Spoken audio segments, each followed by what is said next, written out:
Bienvenue dans 10 minutes, le podcast des Français dans le monde pour aider tous ceux qui se préparent, qui vivent de près ou de loin la mobilité internationale. Je suis Gauthier Saïs et j'ai le plaisir de passer 10 minutes avec Paloma Garcia. On va parler de l'apprentissage de l'espagnol depuis Strasbourg. 10 minutes. 10 minutes. Le podcast des Français dans le monde. Une Espagnole qui tombe amoureuse de la France et cette envie de venir. Souvent sur la radio des Français dans le monde, on interviewe des expats qui ont eu envie de partir. Et ben voilà, on peut aussi avoir envie de venir. Bonjour Paloma. Bonjour Gauthier, comment ça va ? Très bien, merci. Alors, je suis très heureux de faire ta connaissance. Tu as découvert la radio, tu l'as écoutée, tu l'as appréciée. Tu apprécies notamment le fait d'entendre des expats qui ont des points communs finalement avec ta propre histoire, sachant que toi, tu es un pat. C'est ça, finalement, je ne corresponds pas tout à fait au portrait des personnes que tu as l'habitude de recevoir dans les podcasts, dans le sens où je fais les chemins inverses. Je suis une Espagnole qui s'est installée en France. Alors, à la maison, en Espagne, tu nais dans un petit village au centre de l'Espagne, pas très touristique. À la maison, on parle pas spécialement le français, on connaît pas spécialement le français. Par contre, on l'écoute. Il y a du Charles Aznavour qui passe dans la maison. C'est ça. Il faut savoir que les musiques, les classiques de la musique française sont quand même très appréciés par la population espagnole, au moins la génération de mes parents. Et j'ai bercé dans cette musique et c'est ça qui m'a fait tomber amoureuse du français. Donne-moi un peu le nom de ton petit village espagnol. Alors, c'est une ville qui ressemble à un village, finalement, qui s'appelle Ciudad Real. Elle se trouve dans la région du Quichotte, où se passe toute l'histoire. Et c'est une région, comme tu l'as très bien expliqué, peu touristique, mais qui, pour moi, mérite d'être connue comme tous les centres de l'Espagne, parce que souvent, les touristes vont rester sur la côte, alors qu'il y a plein de choses intéressantes à découvrir aussi à l'intérieur. Alors, je le disais, passion pour cette culture, passion pour la langue. Tu vas faire des études dans ce sens. Naturellement, tu vas te retrouver à faire un Erasmus en 2011, là où les Français rêvent d'aller à Barcelone depuis le célèbre film L'Auberge espagnole. Toi, tu as eu envie de faire l'inverse. Tu es venu faire un Erasmus à Montpellier. Et puis ensuite, tu es revenu en 2013 avec la bourse Erasmus+. Tu avais une licence d'histoire en poche et tu as fait un stage dans un musée. L'envie d'apprendre, de partager cette langue, tu fais ton CAPES et tu deviens prof en ligne, tu crées sicomprendo.net. L'idée, c'est de permettre d'apprendre facilement l'espagnol, mais de façon, tu m'as dit, naturelle. Ça veut dire quoi ? Ça veut dire que, alors je ne critique pas forcément les méthodes scolaires, je n'aime pas ces discours parce que j'ai été prof dans l'éducation nationale, je sais ce que c'est, les profs enseignent avec les moyens qu'ils ont, et ils font un travail extraordinaire. En revanche, moi je m'adresse plutôt maintenant à un public adulte qui parfois est sorti de l'école, je dis pas traumatisé, mais c'est clair qu'avec un manque de confiance, parce que parfois on va un peu forcer l'expression, alors que la méthode d'acquisition naturelle des langues, cette approche, va mettre l'accent plutôt sur la compréhension. Une fois qu'on comprend, comme un bébé qui apprend la langue, on est plus en mesure, petit à petit, d'acquérir la langue pour nous exprimer progressivement et de façon naturelle. Et c'est ça que j'aide maintenant à faire à mes étudiants avec des techniques qui sont respectueuses de ces processus d'acquisition naturelle des langues, mais avec la puissance de notre cerveau d'adulte. Alors, apprendre l'espagnol aujourd'hui, c'est vital, notamment si, par exemple, on va devenir expat dans un pays où la langue est l'espagnol, mais aussi, par exemple, on parlait des familles françaises qui sont touchées par le sujet de l'expatriation parce qu'un membre de leur famille va là-bas. Si on est parent et que son fils s'installe dans une nouvelle vie en Espagne, ben il aura peut-être un jour des enfants et il faudra peut-être un jour parler espagnol. Donc tout ça, c'est un public qui peut venir vers toi. Exactement, c'est une situation que je connais très bien déjà de par mes situations d'expatriation, parce que ma belle-mère apprend aussi les français et c'est notre expérience d'expatriation qui lui a donné envie de se lancer. Mais j'ai aussi beaucoup d'élèves en ligne dont les projets est d'apprendre l'espagnol pour communiquer avec leur belle famille, avec les parents de, par exemple, la copine de leur enfant, et parce qu'ils se projettent déjà beaucoup, ils se disent si un jour mon fils a des enfants, j'aimerais pouvoir communiquer avec mes petits-enfants. C'est quand même très important d'avoir une langue de communication parce que sinon on sent que notre famille s'éloigne encore plus. Alors, tu as en effet eu un coup de cœur pour la France. Depuis 2013, tu y es. Et aujourd'hui, tout ça a évolué avec, en plus de l'amour pour la France, l'amour pour un beau Mexicain, avec qui vous avez maintenant construit une famille, un enfant. Vous êtes une vraie famille multiculturelle, hein, dis donc. Oui, et je pense que c'est vraiment le meilleur cadeau que l'expatriation m'a donné.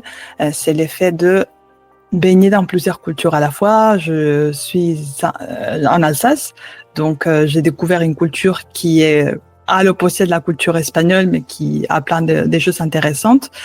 La culture française, et maintenant, de par mon mari, la culture mexicaine. Et j'aimerais vraiment transmettre à mon enfant cette idée que finalement, on est citoyen du monde. Alors, tu m'as dit que c'était passionnant, mais en même temps que c'était aussi un défi. Oui, exactement. C'est un défi très stimulant au quotidien, je trouve, parce que je pense que ça c'est quelque chose qui intéresse beaucoup les personnes qui s'expatrient, c'est de, comme je l'explique toujours, rajouter une couche d'émotion à notre quotidien. Parce que sinon, c'est très facile quand on devient adulte de tomber dans une routine, travail, maison, le week-end, on fait quelques activités. Mais quand on s'expatrie, on est exposé à tellement de défis, rien qu'ouvrir un compte en banque, les appels téléphoniques, trouver un travail, se faire des amis, tout devient plus difficile, mais tout devient aussi plus riche. Et on rencontre des personnes de plein d'horizons. Et pour moi, ça c'est une richesse que, même si je considère qu'on vit une vie en mode difficile, mais une fois que on rentre, pour ceux qui rentrent, ça peut manquer, je pense. Alors aujourd'hui, tu as développé ton réseau. D'ailleurs, un certain nombre de personnes qui sont dans ton cas, qui sont expats aussi. C'est plus facile de s'entraider quand on connaît la situation que l'on vit ? Bien sûr, parce que personne d'autre ne peut compatir, personne d'autre ne peut comprendre. Cela dit, c'est aussi très important d'aller vers les locaux pour bien s'intégrer. Alors tu m'as dit, je suis bien installé, je suis bien en France, j'ai envie de rester. Puis là où les Français vénèrent toujours l'Espagne, son dynamisme, son temps, sa nourriture, sa culture, toi tu dis finalement attention, c'est pas si fastoche que ça. L'Espagne économiquement, c'est pas non plus le paradis. Toi tu vois, t'as un prisme un peu différent sur ton propre pays. C'est ça. Souvent, je pense qu'on ne se rend pas compte aussi de la chance qu'on a. Et je comprends tout à fait cette envie d'évasion, cette envie de soleil. Et c'est sûr que l'Espagne est un beau pays. Les gens sont super sympas, arrangeants, ouverts. Ça, c'est vrai. Mais tout n'est pas rose, malheureusement. Et c'est sûr que si on travaille pour une entreprise internationale, si on crée son entreprise à succès en Espagne, pourquoi pas, on peut vivre vraiment une belle vie. En revanche, il faut le dire, pour les locaux, ce n'est pas toujours simple. Et aujourd'hui que tu es installée depuis plus de 10 ans en France, est-ce que tu te sens devenir française ? Est-ce que tu deviens râleuse, par exemple ?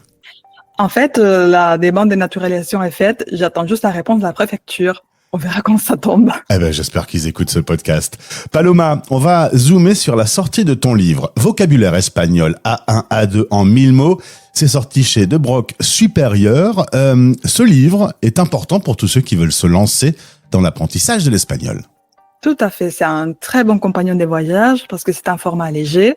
C'est un livre sous forme de carte mentale avec l'essentiel du vocabulaire pour faire ses premiers pas ou consolider ses vocabulaires du quotidien dont on a besoin, notamment si on s'expatrie. Alors aujourd'hui, ce livre est disponible et puis tu donnes aussi des cours en ligne. Psicoprendo.net, tous tes clients sont en ligne. Exactement. Je fais à la fois des groupes et je fais aussi des suivis individuels. Qu'est-ce qui est le plus dur quand on est français et qu'on doit apprendre l'espagnol ? Les vocabulaires, ça paraît facile au début, mais finalement, ça l'est pas. Hein. C'est pour ça que c'est important de consolider les vocabulaires de base. Et d'après mes élèves, ce qui est très dur aussi, c'est la conjugaison, parce que par exemple, on emploie plus des passés, notamment à l'oral, qu'en français. Et bien sûr, la prononciation du R, ça reste le R, le fameux R. L'ennemi numéro 1. En plus, c'est drôle, tu es à Strasbourg, qui a quand même une vraie âme allemande. Voilà, t'as ton petit accent qui est resté, ton petit accent espagnol qui est toujours présent. En effet, t'es une vraie citoyenne du monde, hein, Paloma. Merci. Je me considère comme ça. Aujourd'hui, je vis en France. Qui sait dans l'avenir? Mais c'est vrai qu'aujourd'hui, je me plais bien. Mais on ne sait pas de quoi la vie est faite. Et vivre au Mexique? Pourquoi pas, hein, je dis pas non, on verra bien ce que l'avenir nous réserve, hein, parce que la vie est longue. Mais pour l'instant, voilà, je suis bien ici. Et qui sait, hein, peut-être qu'un jour, on va faire une interview depuis le Mexique, hein, on sait pas. Pour information, je suppose que tu es déjà allé voir ta belle famille au Mexique. Tu as déjà vu un peu la vie là-bas. On n'est plus en Europe, ça change fort. Imagine-toi vivre là-bas, ce sera encore un nouveau challenge? C'est clair. Et je pense que pour la plupart des Européens, les chocs quand on va en Amérique, c'est surtout ces styles de vie où on ne peut pas beaucoup marcher dans les rues, par exemple. La vie culturelle est aussi très différente, les loisirs, la mentalité. Il y a plein de choses qui changent, même si l'Espagne et le Mexique partagent une langue, la culture est très différente. En tout cas, Paloma, merci d'avoir répondu aux questions de la radio des Français dans le monde. Je te souhaite le meilleur pour ce livre. Le lien pour pouvoir le trouver est disponible dans le descriptif du podcast. Belle journée à Strasbourg. Merci de même. Vos podcasts sur la mobilité internationale sont sur fdlm.fr Français dans le monde et sur YouTube en cherchant Français dans le monde.